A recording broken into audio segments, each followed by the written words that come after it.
மணிமேகலை பர்த்டேக்கு ஸ்னேகா வரலட்சுமி என்ன கிஃப்ட் கொடுத்திருக்காங்க தெரியுமா? விஜய் டிவில இருந்து வெளியே வந்த பிரபல விஜய் மணிமேகலை இப்ப ஜீ தமிழ்ல கொடி கட்டி பறக்குறாங்க. ஒரு நடன நிகழ்ச்சியில ஆர்ஜே விஜயோட சேர்ந்து பட்டைய கலப்புறாங்க.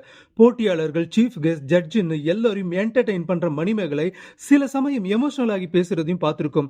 ஷூட்டிங் ஸ்பாட்டுக்குள்ள மணிமேகலை, நடிகைகள் ஸ்னேகா மற்றும் வரலட்சுமின்னு 3 பேரும் சேர்ந்து ரீல்ஸ் வீடியோவும் எடுத்து போஸ்ட் பண்ணி வைரல் ஆகி வராங்க. இந்த நிலையில மே 7ஆம் தேதி மணிமேகலை தன்னோட 33வது பிறந்த நாளை கொண்டாடி இருக்காங்க. இதை தொடர்ந்து அவங்களுக்கு ஸ்னேகா ஒரு பட்டு புடவையை கிஃப்ட் பண்ணியிருக்காங்க. அதே மாதிரி வரலட்சுமியும் ஒரு கூலரை கிஃப்ட் பண்ணியிருக்காங்க. அது ரெண்டையும் போட்டபடி மணிமேகலை நடத்தின போட்டோ ஷூட்டை அவங்களே தன்னோட இன்ஸ்டா பக்கத்துல போஸ்ட் பண்ணியிருக்காங்க.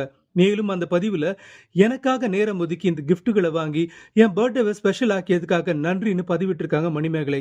விஜய் பிரியங்கா கூட பிரச்சனை ஏற்பட்டதால தான் விஜய் டிவில இருந்து வெளியே வந்தாங்கன்னு பேசப்பட்ட நிலையில நடிகர் குரேஷியை கலாய்க்கிற விதமா கணவரோட சேர்ந்து சொம்புன்னு வீடியோ போட்டு மக்கள் கிட்ட வெறுப்பை சம்பாதிச்சாங்க நம்ம மணிமேகலை அப்படின்றது குறிப்பிடத்தக்கது.